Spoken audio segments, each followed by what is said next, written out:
moulin. C'est un vieux pays. Vive le Québec. Bonjour à tous et bienvenue sur la PNIX, émission sur les relations internationales du Journal International. Alors que la dernière émission de l'équipe Asie l'année dernière était sur l'abdication de l'empereur japonais, nous commençons cette nouvelle année avec une émission sur le Japon. Surtout que demain a lieu les célébrations de l'investiture du nouvel empereur. Alors aujourd'hui avec moi nous retrouvons Hugo Joly qui depuis 3 ans je ne le présente plus je pense, étudiant en droit et philosophie. Nous retrouvons aussi Chloé Moulec en droit sciences politiques, Chloé Fauvette et Manon Le Forestier. Bonjour à tous, ça va? Le début d'année se passe plutôt bien? Non, c'est horrible. Bonjour à toi, Charlotte. Alors, nous allons commencer par la chronique de Hugo, parce que après 1 an de frustration à être dans l'équipe d'Asie, sans pouvoir parler du Japon, tu es arrivé dans notre première réunion en disant « Je veux parler du Japon ». Non, mais attends, j'étais coincé dans l'Inde pendant 1 an et j'ai dû passer par l'abdication de l'empereur pour pouvoir parler des mangas. Tu te rends compte par où j'ai dû passer? Mais oui, parce que justement, t'es arrivé, tu nous as dit « Oui, je veux parler des mangas ». On était en mode « Oui, d'accord, mais la ligne éditoriale, tout ça, les relations internationales ». Tu nous as dit « T'inquiète, je gère ça ». Donc maintenant, à toi de nous le prouver. Tu me lances un bon défi, Charlotte. Pression. Donc oui, moi je vais vous parler du manga. Mais bon, alors pas n'importe comment non plus. Je vais parler du manga en tant que moteur de connexion culturelle ou alors d'indépendantisme culturel du Japon. Donc qu'est-ce que ça veut dire? Bon, on n'en sait rien parce que j'ai pas encore parlé. Je vais vous expliquer tout ça. Donc le manga désigne simplement une bande dessinée japonaise créée pour des Japonais par des Japonais. Il se manifeste sous la forme d'un petit livre, la plupart du temps imprimé en noir et blanc, dans lequel on trouve tout un récit graphique mettant en scène une histoire imaginaire ou non. Donc on va démarrer les hostilités avec une petite question. À quand situeriez-vous le premier mangaka? 6e, 7e siècle? Ah ouais, toi, t'es un pas peu sûr, plus hein. loin quand même.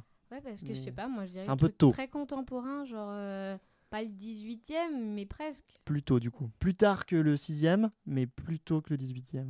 10e? Encore un peu tôt. Encore un peu. Enfin, c'est un peu trop tôt, je veux dire. 15e siècle. Un peu tard. Bah, c'est le 12e, voilà, je vous le dis. Parce que... Donc, asseyez-vous, même si vous êtes déjà assise. Je vais vous raconter une petite histoire. Donc, je vais vous dire un peu comment ça a commencé. Donc, selon Hervé Martin Delpierre, dans son documentaire Un monde manga, c'était un moine du nom de Toba qui vivait dans la cité de Kyoto. L'histoire est assez marrante. On raconte que ce moine était un bel homme et qu'il attirait le regard des femmes. Mais bon, étant moine, il avait fait vœu de chasteté et supportait assez mal qu'on le convoite. C'est pour ça qu'il se décida à représenter les péchés sur toute chair, et notamment les dérives et excès dont faisaient preuve les empereurs à l'époque. Tout cela en caricature bien sûr. Et afin d'éviter la censure, il dessinait ses personnages avec des têtes d'animaux, quand même pas que lui-même se fasse décapiter, ça aurait posé un petit problème. Du coup, les premiers mangas, c'était des hentai en gros. Alors oui et non, on avait surtout des postures érotiques, tout ça, parce qu'il faut pas oublier qu'il était moine, donc il n'allait pas dessiner un porno non plus. Mais il était plus soft que mais ça. c'était très, comment on appelle ça, subtil, mais je trouve pas le mot. Si jamais je le trouve avant la fin de l'émission, je te le dirai. Ouais, mais on rajoutera au très montage. évocateur, quoi. En bref, et du coup, sans le savoir, Toba était devenu le premier mangaka de l'histoire. Donc au 15e et 16e siècle, on passe de représentations caricaturales des péchés à des histoires un peu plus populaires. Au 17e, Ishikawa crée les ukiyo-e, soit des dessins que les gens pouvaient colorier. Grâce à la période de paix politique et sociale de l'ère Edo, des quartiers de divertissement s'ouvrirent et proposèrent des livres illustrés qui racontaient la vie quotidienne du monde éphémère du plaisir. Au 18e, on a une évolution de style. L'estampe évolue. Les plus anciennes en noir étaient appelées les soumizuriers, puis vinrent les bénuzériers, rehaussés en rouge. Alors, je ne suis pas du tout au fait sur la prononciation, donc ne me jugez pas. Et enfin, les urushie, encre épaisse et brillante, et enfin les nishikie où on mettait plusieurs couleurs en gros. Et donc au 19e siècle, on a vu le moment de la censure lorsque le ministre Mizumo a censuré les dessins érotiques. Oui, parce que bon, il y en avait un peu marre certainement, peut-être un peu trop même. Et enfin au 20e, arrive l'époque qui se rapproche le plus de celle que l'on vit actuellement, la publication dans la presse quotidienne de séries de bandes dessinées. En 1905, le caricaturiste Rakuten Kitazawa crée le premier magazine de bande dessinée japonaise satirique, le Tokyo Puck. Les premiers magazines de manga datent de cette époque. En 1914, Shonen Club destiné aux garçons et Shoujo Club pour les filles. En 1924, les voyages de Dango Kishisuke, un Superboy de Miyao, et de 1929 à 1931, bref, tout le patelin, quoi. Donc pour vous dire qu'il y a un contenu quand même assez divers au niveau des mangas. Donc on a un style très très varié et donc dans ce style, je vous en cite trois auteurs extrêmement connus. Donc on a Osamu Tezuka, né en 1926 et considéré comme le dieu du manga. Il a réussi à concilier tradition japonaise et modernité, classicisme et innovation. Donc autant vous dire que pour l'époque, c'était quand même quelque chose de grandiose. Ayant grandi pendant la guerre, il a côtoyé la mort, pourtant il développe le thème de la vie et sa valeur. Et même lorsqu'il parle de la destruction et de bêtises humaines, il fait preuve d'un certain amour pour les hommes et pour toutes les créatures vivantes.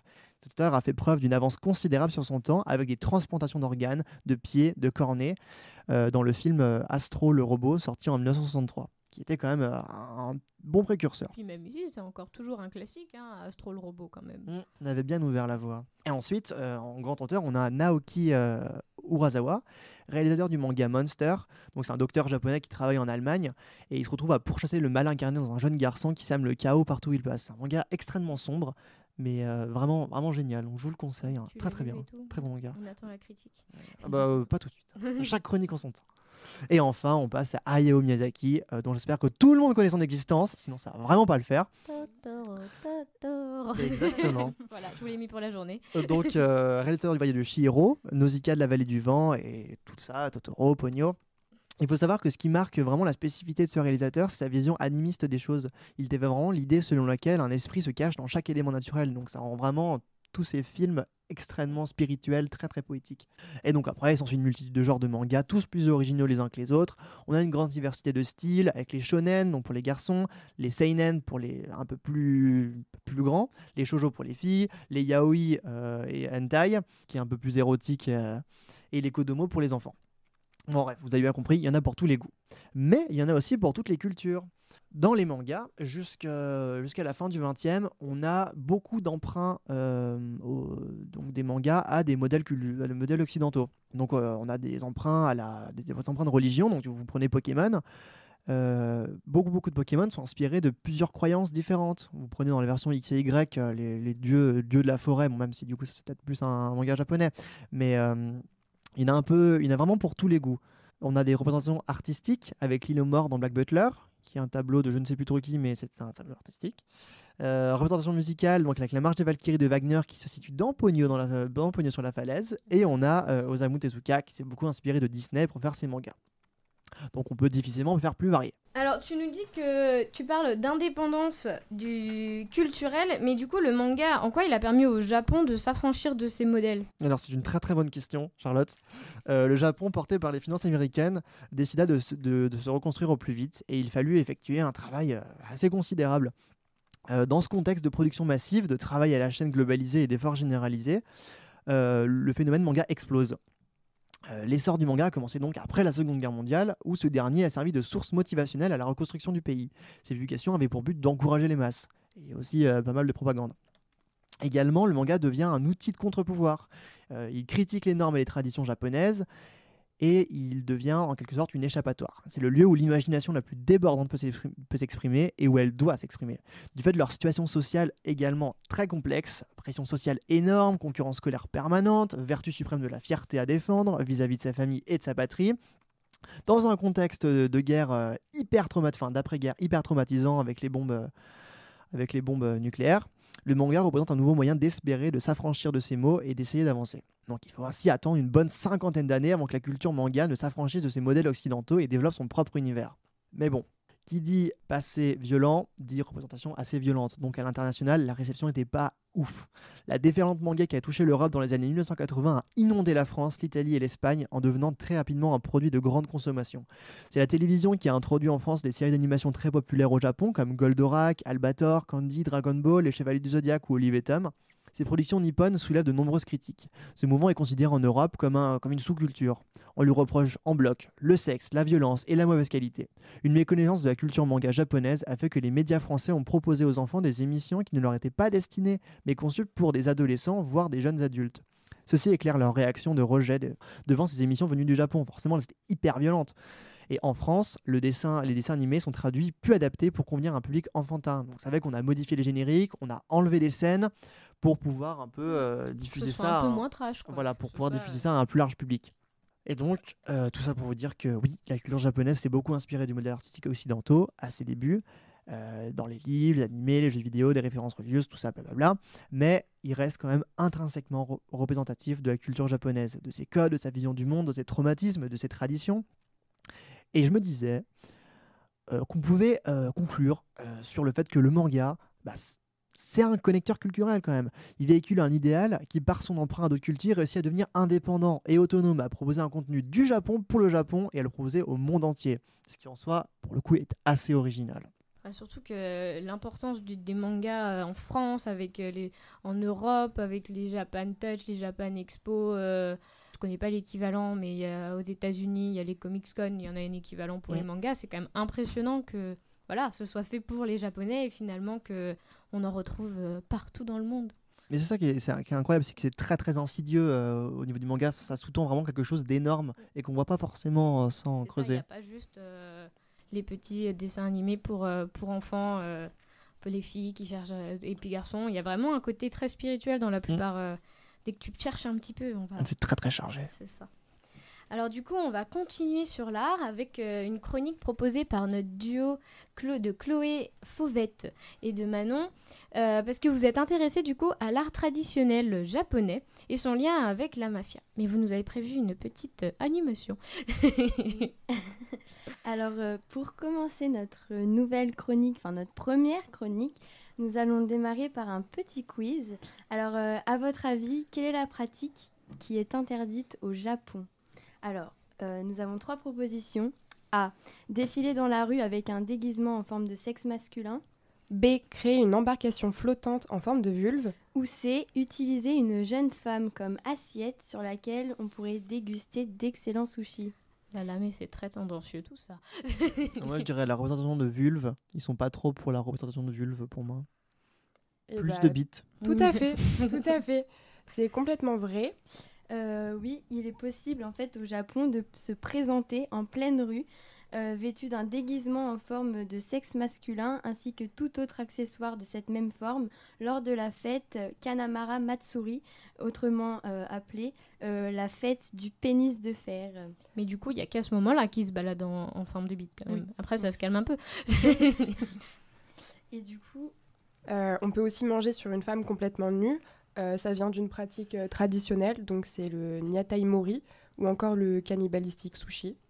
Mais voilà, après, c'est bien connu, la femme doit se contenter d'être uniquement une assiette et elle ne peut pas revendiquer, mettre en valeur aussi son appareil féminin. C'est d'ailleurs pour cela que l'artiste Megumi Nashiko, plus connu sous son nom d'artiste Rokude Nashiko, a été arrêtée puis contrainte de stopper toutes ses activités artistiques qui mettaient en valeur l'appareil féminin.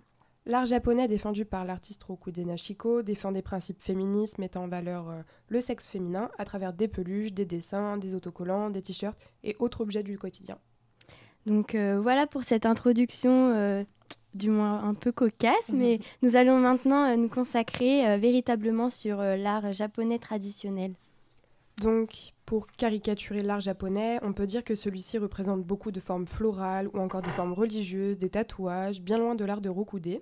Il est aussi souvent assimilé à une sensation de zénitude, dont l'observation est souvent accompagnée d'une musique dans le même esprit, jouée au koto, une sitar japonaise, instrument phare de la musique locale. Mais du coup, qu'en est-il de l'évolution de l'art japonais ? Eh bien, ce qu'il faut savoir sur l'art japonais, c'est que celui-ci n'a jamais beaucoup évolué depuis les premiers siècles, mais qu'il n'en sera pas moins influent à de nombreuses époques, de par ses différences et son exotisme avec ses couleurs vives. En effet, les figures représentées par l'art japonais, ont toujours été les mêmes dès les premières formes d'art céramique et métallurgique, jusqu'à la peinture et l'architecture, donc il nous reste plus de traces aujourd'hui. Les premières sculptures en métallurgie laissaient déjà transparaître des formes de Bouddha, bien avant les premières statues monumentales de cette représentation religieuse durant les ères de Nara et Edan. Donc c'est les ères qui commencent en 710. Le Bouddha, le plus connu, c'est celui du Deibutsu de Nara, qui est l'un des 3 plus grands Bouddhas qu'on compte au Japon. Il est donc évident que l'art japonais est essentiellement relié à sa religion et à sa culture.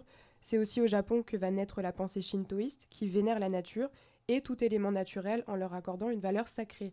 En peinture, les Japonais ont de tout temps représenté à maintes reprises des érabliers, des cerisiers ou des vignes, comme le plus grand wisteria du Japon, donc c'est un grand arbre sous forme de vigne. Ce sont souvent des arbres qui sont colorés en rose, en blanc, mais aussi dans les teintes rouges, et qui inspirent une certaine pureté ou sérénité. Une autre peinture assez connue sous le nom de la Grande Vague de Kanagawa peut rappeler cette pensée shintoïste. C'est une estampe au bleu de Prusse, alliant peinture et gravure sur bois du nom qui a été peinte par Ozukai. Donc c'est une technique d'ukiyo-e et date de l'ère d'Edo. Et donc, parle-moi maintenant des différentes techniques de peinture de l'art japonais. Donc les techniques de peinture dans l'art japonais sont très variées. On peut parler de l'aquarelle, du liant ou encore des techniques plus récentes datant du 19e siècle, donc sous l'ère Meiji. Ça s'appelle le Nihonga. Donc c'est à la fois une technique et une méthode japonaise, mais aussi un mouvement artistique. Elle va rassembler toutes les sortes de peintures réalisées à cette époque et postérieurement pour les distinguer des imitations européennes que l'on va appeler les yoga. Pour cela, les peintures doivent être réalisées selon les conventions traditionnelles, avec des matériaux et des techniques particulières qui viennent justement de la peinture traditionnelle japonaise. Donc elle fascine encore aujourd'hui, et d'ailleurs on peut voir sur les réseaux sociaux comme Instagram, avec le mouvement Satisfying, des techniques japonaises sur les posts. Mais donc, tu as évoqué le fait d'imitation européenne, en fait. Mais pourquoi tu parles d'imitation ? Parce que l'art japonais est énormément exotique, religieux, il se dégage aussi par ses formes, il se dégage des formes occidentales avec sa pratique qui est unique et complexe. Donc, lors du boom de l'art japonais au 5e et 6e siècle, celui-ci va rencontrer une difficulté. Les méthodes et les techniques artistiques japonaises sont complètement étrangères au reste du monde. Par exemple, la technique du liant qui consiste à dessiner des formes à l'encre sur une feuille imbibée d'eau s'avérera difficilement copiable par les artisans no japonais. Il y a aussi la mode japonaise avec les matières utilisées qui sont très très différentes des matières utilisées en Occident. La souplesse du tissu, les motifs et la douceur fera aussi fureur à l'ouverture de la route de la soie. Le kimono, qui est un vêtement typiquement japonais, souvent coloré et gracieux à la fois, sera emprunté comme une forme de distinction par les noblesses occidentales. Le Japon, bien qu'influencé notamment par la culture chinoise, va aussi se débarrasser des sociétés occidentales à travers les constructions de leurs habitats. En effet, les maisons japonaises sont construites de plain-pied avec des matériaux entièrement naturels, dont une solide ossature en bois. Les matériaux sont légers et en adéquation avec la nature, qui fait que les ikeya, donc les architectures typiques japonaises, vont facilement être modulables et interchangeables dans leur disposition. Et donc, du coup, toutes les architectures sont pensées en suivant le concept shintoïste ? Pas toutes, non. Les architectures monumentales, comme les temples, vont être construites suivant deux styles d'architecture majeurs. L'architecture shinto, basée sur de larges piliers ancrés dans des sites naturels somptueux, donc qui rejoint la pensée shintoïste, ornée avec la couleur rouge-vermillon, ou encore l'architecture bouddhiste, reconnaissable par ses importantes portes et ses différents espaces. Donc, par exemple, on a un espace de prière et on a aussi le Kyoto, donc c'est là où on va conserver les écrits. Et est-ce que tu aurais encore un autre type d'art à nous présenter ? Alors, au Japon, il y a une nouvelle vague d'influence artistique avec la diffusion du tatouage. En effet, l'irezumi, qui est un art traditionnel japonais, se retrouve aujourd'hui un peu partout dans notre imagerie. Le tatouage japonais est réalisé à la main avec une aiguille, donc c'est très douloureux. Et les pigments colorés ne sont pas vraiment du Japon, on les importe. La particularité de l'irezumi fait qu'il recouvre d'amples parties du corps, voire intégralement, et que ces symboles sont essentiellement religieux, culturels, liés à la société japonaise. Les animaux sont aussi très souvent représentés, comme le dragon, le tigre ou d'autres figures. La littérature japonaise a aussi influencé le tatouage, comme le tatouage sur le thème du bandit d'honneur, qui est tiré du livre de Shikoken, qui compte des aventures d'une bande de brigands chinois redresseurs de tort. Et du coup, tu as parlé de brigands, de bandits et tout ça, mais j'ajoute à ce que tu viens de dire, tu vois ce que c'est les yakuza ? Non, pas vraiment, explique-moi. En fait, je parle de la mafia japonaise et ils sont aussi très présents dans l'art et dans la culture de ce pays. Et justement, la mafia, en fait, repose sur des bases ancestrales et elle jongle encore maintenant entre la tradition et la modernité à travers toute son histoire. C'est une véritable source d'inspiration pour beaucoup d'auteurs, des scénaristes et même des concepteurs de jeux vidéo. Et pour dire, en fait, le cinéma a lui-même créé un genre entièrement dédié au Yakuza, qu'on appelle le Yakuza Eiga. Et pour rebondir aussi sur ce que tu as dit en matière de tatouage, le tatouage, c'est vrai que c'est un art quand même assez mal perçu au Japon. Et cet art a justement été rendu impopulaire par les Yakuza eux-mêmes, notamment puisqu'ils renvoient l'image en fait d'un art associé au crime, puisqu'ils en sont vraiment recouverts. Et c'est le cas de 70% des membres d'ailleurs. Mais pour eux, par contre, le tatouage constitue en fait un véritable gage d'honneur. Les motifs qui sont peints sur leur corps en fait signifient en général la loyauté, l'obéissance, le courage, la force et le dévouement. Et donc pour le mot yakuza en lui-même, en fait, on lui attribue plusieurs significations. Mais celui qu'on va retenir, c'est le mot perdant, qui est un peu paradoxal en fait, puisqu'il s'agit carrément de la plus grande organisation criminelle du monde. D'accord. Et d'ailleurs, est-ce que tu pourrais nous expliquer d'où est-ce qu'ils tirent leurs origines? En fait, les Yakuza font réellement partie de la société japonaise et ils ont une histoire qui leur est propre et qui remonte déjà au temps des samouraïs, c'est-à-dire aux alentours du XVe siècle. Je n'aurai pas le temps de rentrer dans les détails, mais en gros, tout a commencé lors d'une guerre entre deux camps de samouraïs. Donc, les Makiyako vont remporter la guerre et vont être considérés aux yeux de la population en fait comme de véritables héros. Et donc, petit à petit, ils vont se voir recruter leurs membres chez les marchands ambulants et surtout dans les castes les plus démunies. Et voilà, en bref, en fait, c'est vraiment par cette branche de samouraï que découle principalement l'existence des Yakuza. Et donc, est-ce que pour toi, les Yakuza, ils ont toujours eu la même influence? Alors, les Yakuza ont toujours voulu étendre leur pouvoir, mais d'abord par au sein de la société japonaise même, en fait. Ils vont se rapprocher du gouvernement nationaliste en l'empêchant, en fait, de prendre part déjà à la mondialisation, puisqu'ils étaient, il y a de ça plusieurs siècles maintenant, encore très attachés à leurs principes et à leurs traditions. Donc, ils vont enchaîner les actions malveillantes envers les Européens et les Américains. Ils ont recours à des actes terroristes visant des personnes politiques japonaises même en fait qui seraient elles favorables à l'ouverture du pays.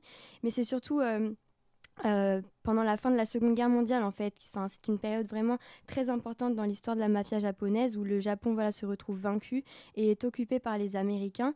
Et donc en fait la mafia va pendant cette occupation pouvoir s'infiltrer et inciter en fait provoquer différents trafics de drogue notamment mais aussi de proxénétisme, etc.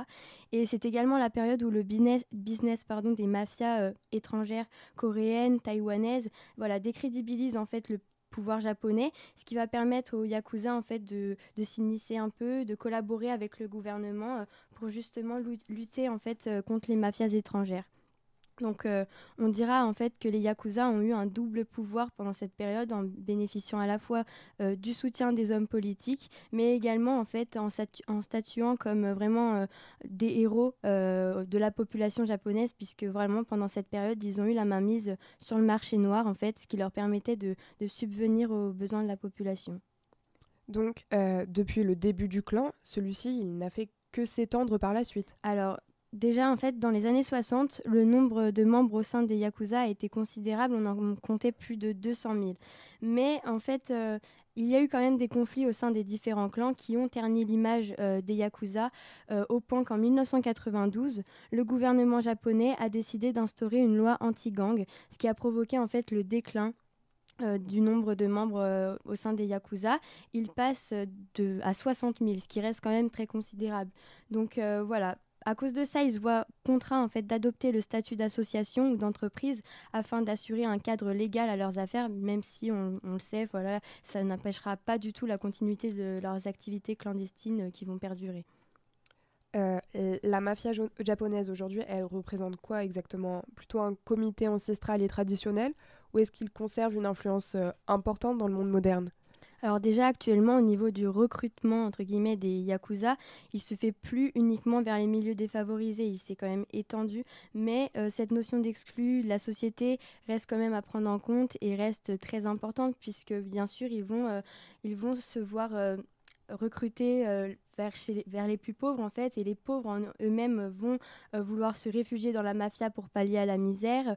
Il y a également les fils reniés par leurs parents qui vont également se voir intégrer la mafia histoire d'avoir une sorte d'échappatoire. Après, concernant le processus d'intégration au sein de la mafia, il reste quand même très traditionnel. Chaque membre va procéder à une cérémonie d'allégeance pour assurer leur fidélité. Ils vont avoir une initiation aussi à la criminalité. Mais voilà, que se passe-t-il s'il déroge à l'une de ces règles ? Maintenant, encore une fois, la condamnation à mort, elle se fait de plus en plus rare.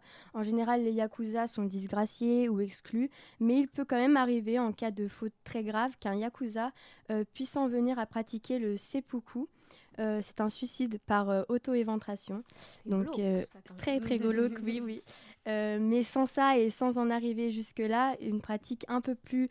Enfin, qui reste quand même ancrée dans leur tradition, qui est plus commune, mais qui reste quand même assez déroutante et assez déconcertante. On appelle ça le yubitsume. Donc c'est une sorte de demande en pardon qui fait l'objet en fait d'une amputation de la phalange d'un doigt. Donc ça concerne quand même 50% des yakuza, donc on a clairement une chance sur deux de croiser un yakuza avec un doigt en moins ou plusieurs. Et, moins glauque, ouais. c'est quand même pas ouf, hein. Et du coup... tout ça pour dire que finalement, voilà, les yakuza ont su faire valoir à travers l'histoire, le temps, leur image aux yeux de la population en lui venant en aide déjà. Et c'est même encore récemment, ils sont venus en aide à la population après le séisme justement du 11 mars 2011. Donc il reste très ancré et voilà. Et je vais simplement terminer mon propos en vous parlant du fait que les yakuza font partie intégrante du festival de Sanja à Tokyo, qui est un des plus grands festivals de la ville au cours de l'année. Ils défilent en exhibant leurs tatouages, ils sont photographiés avec les spectateurs sans aucun problème. Et voilà, la population japonaise n'a vraiment pas peur d'eux dans ces circonstances, bien sûr. Ils sont reconnus par la population et par le gouvernement. Ils sont donc voilà, encore véritablement ancrés dans leur tradition. On dirait des bons potes que tu vas voir à leur festival. C'est un peu ça. Oh, toi, il te manque un doigt. Bon, c'est pas bien grave. Bon, alors nous avons terminé sur cette partie artistique, puis nous allons nous tourner vers tout ce qui est la politique, le slow power, non c'est soft power, Soft pardon. power. Soft power du Japon qui va être présenté par Chloé Moulek. Donc alors oui, je vais vous parler de la défense japonaise et vous allez voir que comme dans l'art, l'influence chinoise et occidentale, enfin surtout américaine, va se retrouver dans le domaine politique. Parce que oui, outre sa culture du manga, comme dit précédemment, sa longue liste de règles de politesse ou encore sa gastronomie, le pays présente aussi une histoire et une stratégie diplomatique particulière. Mais avant ça, un petit rappel historique. Le Japon participe à la Seconde Guerre mondiale aux côtés de l'Axe à partir de l'attaque de Pearl Harbor en 1941, ce qui déclenche la guerre du Pacifique. Et c'est en 1943 que l'administration américaine rédige les principes généraux de la paix avec le Japon, dans le but de les empêcher de menacer à nouveau l'ordre international, sachant qu'ils vont les bombarder 2 ans après. C'est un peu hypocrite quand même. Mais Voilà. Et effectivement, on connaît tous la fin. La bombe atomique américaine atterrit sur le sol d'Hiroshima puis Nagasaki en 1945 et cause entre 110 000 et 250 000 morts, sans compter les cas de cancer postérieurs. Refroidi par ces massacres, ou alors sous la pression américaine, le gouvernement japonais interdit la production d'armes en 1945 et crée une nouvelle constitution où l'article 9 interdit le recours aux armes. C'est ce qu'on appelle la doctrine Yoshida, soit le nom du Premier ministre, qui proclame, je cite, « Pour que notre pays se fasse un nom honorable, il faut qu'il commence de lui-même par renoncer au droit de belligérance à quelque titre que ce soit. Je pense que de cette manière, une perception juste de notre pays émergera. » Alors oui, une perception juste surtout pour les Américains qui les maintiendront sous tutelle pendant officiellement 10 ans, officieusement un peu plus. Comme je le disais, le Japon capitule et les États-Unis vont occuper le territoire jusqu'au traité de San Francisco en 1952. Une occupation à forte portée médiatique puisque le commandant en chef des forces alliées MacArthur sera même surnommé le vice-roi du Pacifique. Mais bon, on verra qu'un simple traité ne suffit pas à faire retirer les troupes américaines de certaines îles comme Okinawa, où l'occupation va perdurer, sans compter les quelques dizaines de milliers de soldats américains qui resteront dans les bases japonaises. Mais au final, ils trouveront quand même un terrain d'entente, puisqu'entre 50 et 53, les États-Unis et le Japon vont s'allier dans la guerre de Corée. Et le Japon maintiendra tout de même une armée d'autodéfense. Alors, est-ce qu'on peut considérer ça comme un échec de renonciation à la guerre ? En réalité, pas vraiment. L'interprétation de l'article 9 de la Constitution admettait tout de même le recours à la force en situation de légitime défense. Parce que oui, ils sont traumatisés par les événements d'Hiroshima et Nagasaki, mais ils ne sont pas totalement insouciants. C'est ce que je vous montrerai à travers mon interview sur la politique de défense nucléaire japonaise. Mais avant ça, je vais vous faire un petit point actu sur la situation du Japon. Donc le Japon, je le rappelle, 3e puissance économique mondiale, se voit faire son grand retour sur la scène internationale avec une politique de défense pour se présenter comme un nouveau garant de l'ordre libéral et de la stabilité en Asie, mais aussi et surtout candidater au Conseil de sécurité de l'ONU. De belles ambitions qui rencontrent tout de même quelques difficultés. Parce que oui, le problème, c'est qu'ils sont en conflit avec absolument tous leurs voisins, ce qui rend la diplomatie parfois difficile. Je citerai notamment le conflit avec la Russie pour les îles Kouriles, mais aussi avec les 2 Corées. La Corée du Sud pour des raisons historiques, notamment le travail forcé des Coréens ou l'esclavagisme sexuel pendant la colonisation. C'est sûr que ça n'aide pas. Mais aussi avec la Corée du Nord qui se plaît de temps à autre à lancer des missiles sur l'espace aérien japonais. Mais il ne s'arrête pas là, parce que oui, il faut bien choisir ses ennemis, le Japon décide de s'affirmer comme l'un des premiers concurrents de la Chine. Alors au niveau économique, c'est leur premier partenaire commercial, donc ça détend les relations. Mais pour ce qui est de la défense, pour l'instant, ça semble un peu compliqué. Parce qu'effectivement, la défense militaire du Japon représente 0,9% du PIB en 2018, contre 1,9% pour la Chine. Mais sachant que le PIB de la Chine était d'environ 13 millions de dollars contre 4 millions de dollars pour le Japon, ce qui n'est pas rien non plus, je vous laisse deviner que la différence de moyens placés dans l'armée est conséquente. En plus, il faut préciser que le budget de la défense du Japon va en partie dans la défense antimissile contre la Corée du Nord. Mais outre concurrencer la Chine, l'objectif du Japon est aussi de prendre de l'autonomie vis-à-vis des États-Unis, notamment quand Donald Trump menace de les taxer à 25% sur les importations de voitures ou quand il impose des sanctions qui empêchent au Japon d'acheter du pétrole à l'Iran, ce qui représentait quand même 5% du pétrole importé. Et c'est ce qui a conduit le Premier ministre japonais Shinzo Abe en juin 2019 à se rendre en Iran pour en quelque sorte jouer le médiateur entre Téhéran et Washington. Mais ce n'est pas son seul avantage diplomatique. Le Japon, bien que considéré comme un État non doté, se donne une position assez intéressante quant à sa politique nucléaire, ce que M. David Cumin, maître de conférence en sciences politiques, va nous préciser dans l'interview. Alors, nous allons faire un espèce d'interview-débat. Reprenez vos micros, réveillez-vous. Hugo, je t'ai vu. Dès qu'on sort des mangas, il n'y a plus personne. Hein, c'est beau, ça, dis donc. Exactement. Notre rédactrice reporter Chloé est allée poser des questions donc, au maître de conférence, monsieur David Cumin. Et nous avons d'abord eu une première question sur qu'est-ce que l'arme nucléaire virtuelle. Alors, sans tricher, sans garder sous le gueule, pour vous, qu'est-ce que ça peut être? Ça, c'est explicite.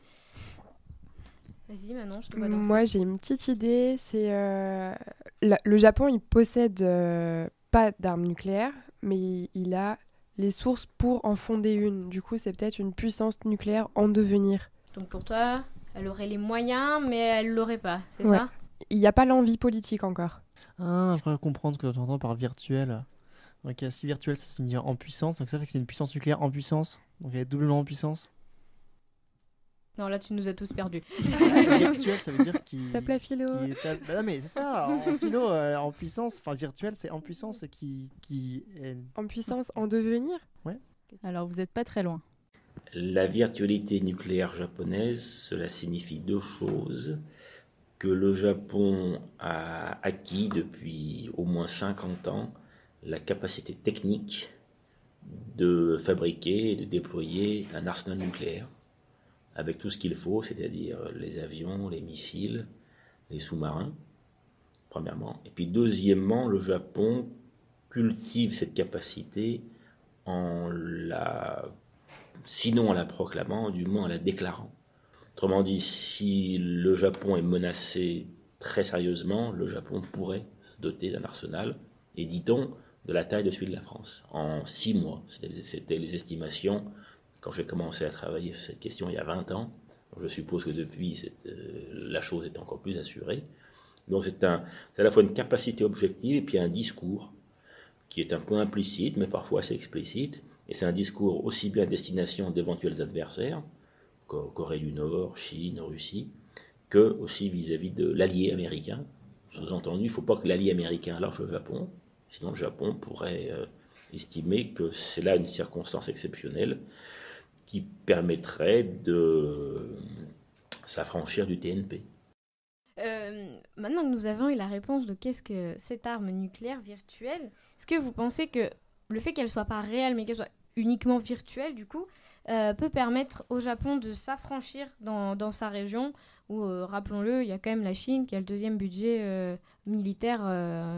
Déjà, il l'a dit, Monsieur Cumin, que ça pouvait déjà avoir un caractère dissuasif. Après, de là à dire que ça puisse vraiment... de là à faire peur dans le sens où ils puissent vraiment mettre en œuvre et tout ça. Enfin, Une vraie dissuasion nucléaire pour toi est-elle possible ou pas du tout? elle peut l'être, je pense. Après... Le fait qu'il y ait les Américains derrière Oui, voilà, il y a aide quand plein même d'autres, beaucoup. Alors, est-ce qu'il y a infériorité ou supériorité? Il y a quand même une certaine infériorité, en ce sens que le Japon n'a pas de bombe atomique, hein, mais il pourra en avoir, et beaucoup, avec tout l'arsenal, tous les vecteurs et véhicules qui vont avec. Donc, quelque part, en acte, c'est encore un petit peu inférieur, mais potentiellement, le Japon est une grande puissance technologique, économique. Quand on songe, par exemple, que l'électronique militaire américaine, une grande partie vient du Japon. Donc, il y a quand même un très gros potentiel militaire, et surtout, ce potentiel s'est continuellement développé depuis les années 50 jusqu'à nos jours, sous l'ombre américaine, mais de manière de plus en plus indépendante. Alors, est-ce que le Japon peut s'affirmer sur la scène internationale? Je crois que le Japon fait partie des grandes puissances, hein, de toute façon économique déjà, même si depuis 20 ans, c'est la Chine qui lui a damé le pion, mais enfin tout de même.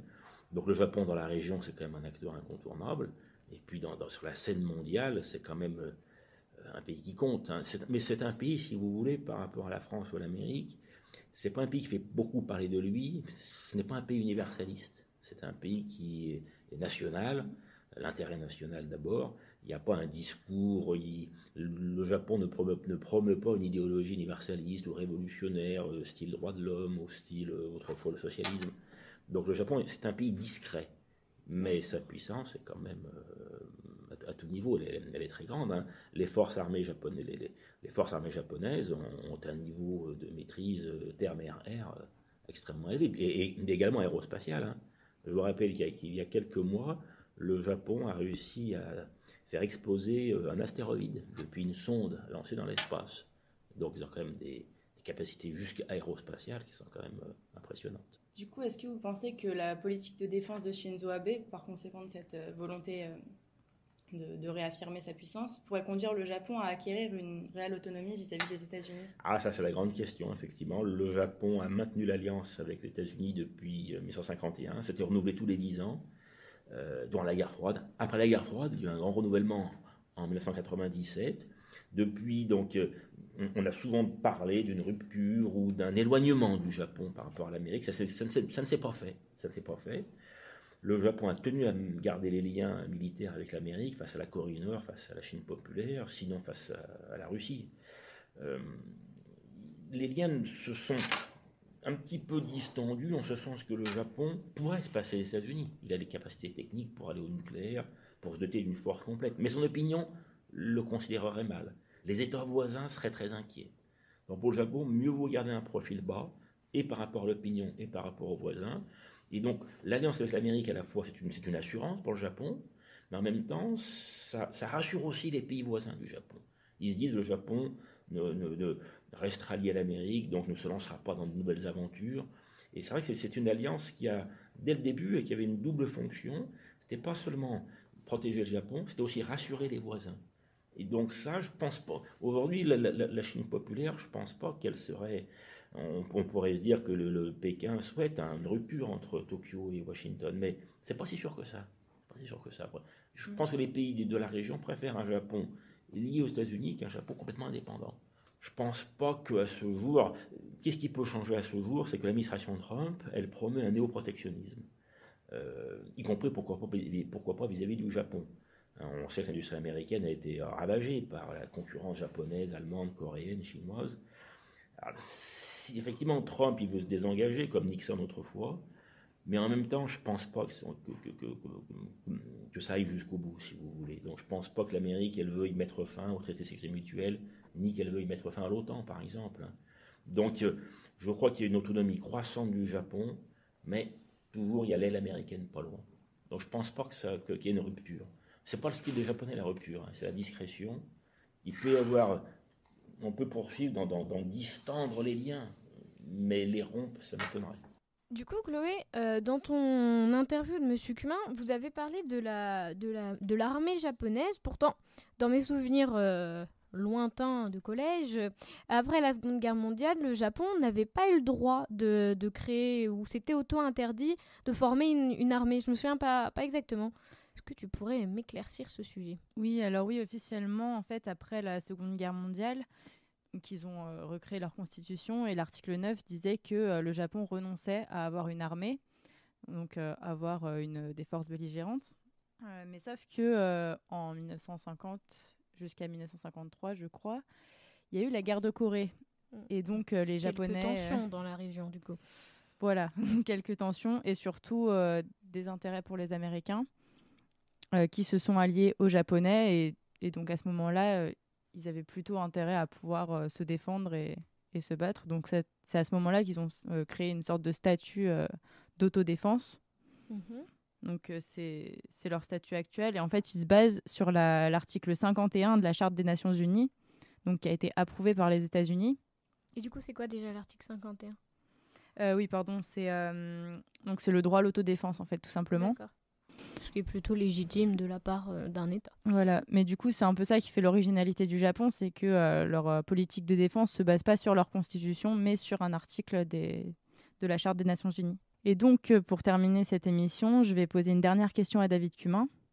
Donc, monsieur David Cumin, que pensez-vous, de manière générale, de l'avenir de la puissance du Japon ? L'avenir, je crois que c'est la continuité. Les Japonais, ils jouent beaucoup sur la continuité, c'est-à-dire le renforcement des capacités sous l'aile américaine, de manière discrète, mais une indépendance qui sera toujours, les Japonais tiennent à leur indépendance, mais ils ne peuvent pas être isolés, parce que leur modèle c'est encore l'import-export. Donc le libre-échange, ils ne rompent pas avec. Et par conséquent, s'ils ne rompent pas avec le libre-échange économique, ils ne peuvent pas non plus rompre les liens militaires avec l'Amérique.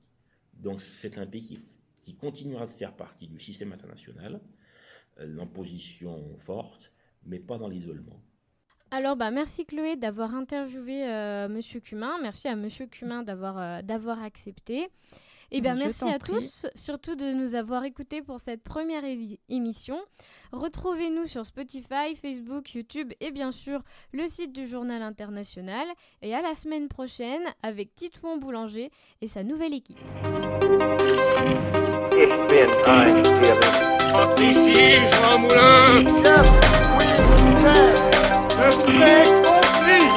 C'est un Floopy.